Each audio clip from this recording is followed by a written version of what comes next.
Today on TFL Bike, we're taking a look at my personal rider. This is the bike that I use to get to work, to get around. I actually spent a lot of time on this bike, even though today is a rainy day. I've decided to take it out to work because I like riding it a lot. Yeah, that's why we're not filming outside, because it's storming right now. But I'm going to walk you through the bike. It's been on the channel before, but there's a couple things different about it. This is a 2006 Sportster 1200 Custom that I bought back in college, and I've spent a lot of time on this bike. I couldn't tell you exactly how many miles because I got rid of the Speedo, so there's no odometer on this bike anymore. But this has been my daily for many years. I use it to go pick up groceries. I use it to commute. So I'm going to tell you the things that are good about it, things that have been bad about it. And I'll go ahead and start with how this is different from the stock bike. So when I bought this motorcycle initially, it was pretty much completely factory except for a set of Vance & Hines pipes. And I went through and made some changes to it.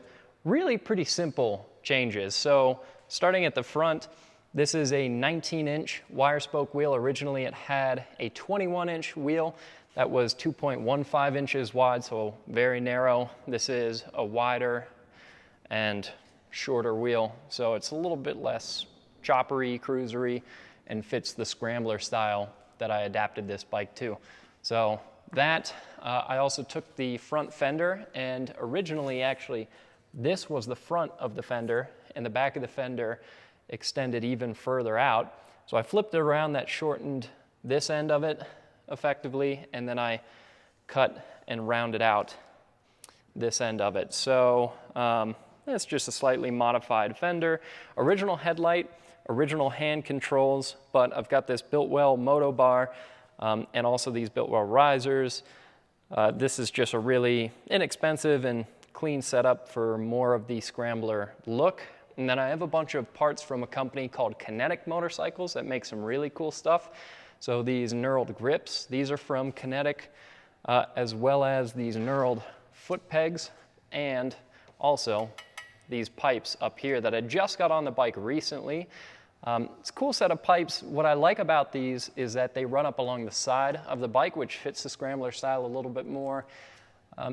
It's kind of hard to find a pipe like this that runs along the side of the bike for a Sportster. There's not tons of companies that make them. This is one of the better looking ones, and I'll let you hear it in a moment. But the one disadvantage of it is that they do obviously get very hot, and well, not that you would want to ride a motorcycle in shorts, period, but especially this one you don't want to ride in shorts. You got to be pretty conscious of the pipes being there. I would consider maybe putting some heat wrap on this exhaust at some point, just so it's a little less hazardous for your leg. But also, as you can see, this is not going to be an especially passenger-friendly bike unless your passenger doesn't mind their ankle being cooked.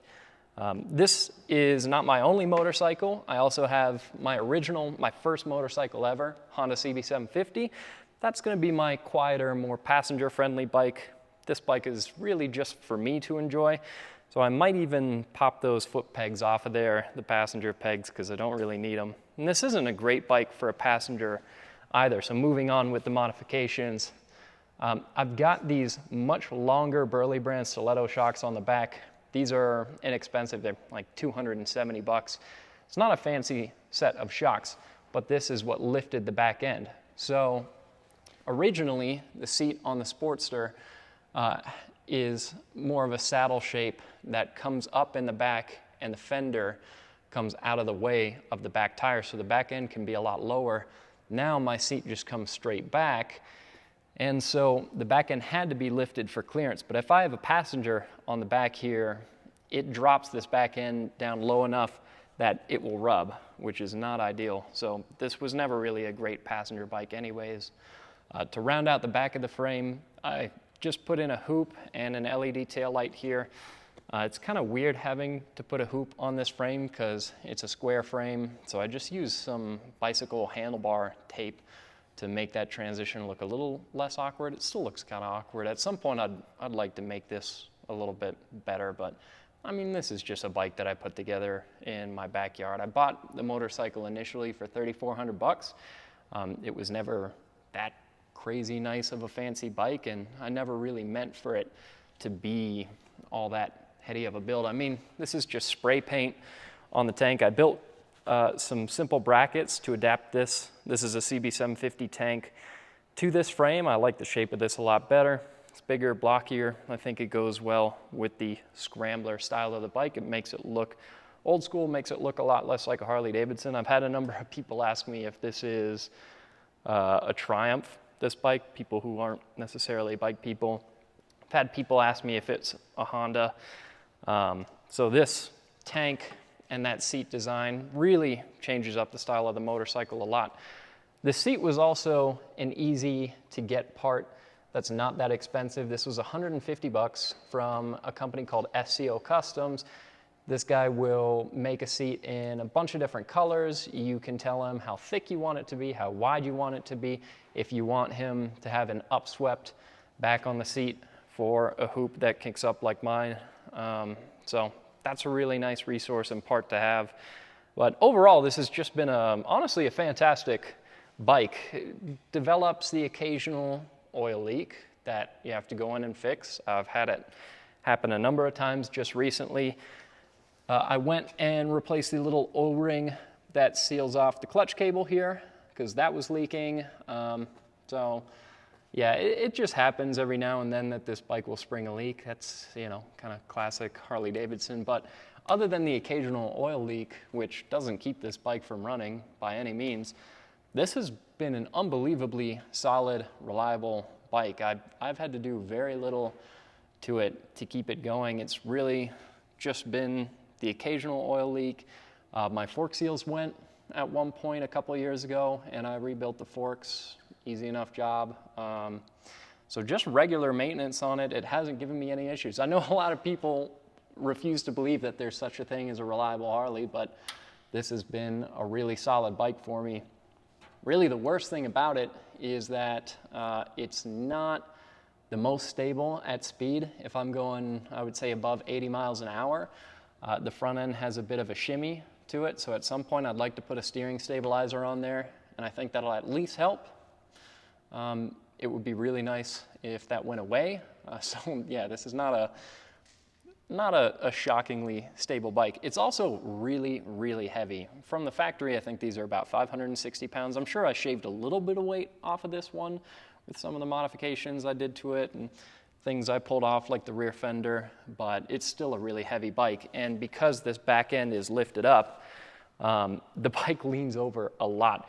So all of my friends hate having to pick this bike up off the kickstand because it's heavy and it leans really far over. And I've had it happen a number of times where I was putting the bike on the kickstand. I think, oh God, it's fallen over. But no, it just leans a lot. Another disadvantage of the way that I built this one out is that it doesn't have a rear fender. So on a rainy day like today, my back and my backpack got wet. And, you know, it is what it is. I mean, I'm okay with trading some amount of practicality for a bike that I like the look of. And I like the look of this bike a lot. Really, the reason that I got a Sportster is because I grew up around V-twin bikes. My dad always had V-twin bikes, and I always thought it was a cool sound. Maybe it's just because sentimental value, but this was a really inexpensive way to get into a V-twin. So that's what I went for. And I'll go ahead and start up so you can hear what this exhaust sounds like. I don't think the rest of the office is prepared for this, but it's loud. You won't be surprised to hear.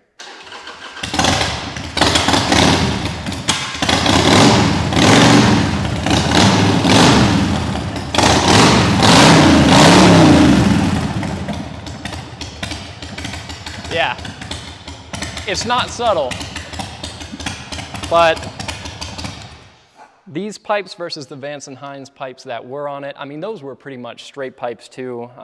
So this is every bit as loud, if not louder.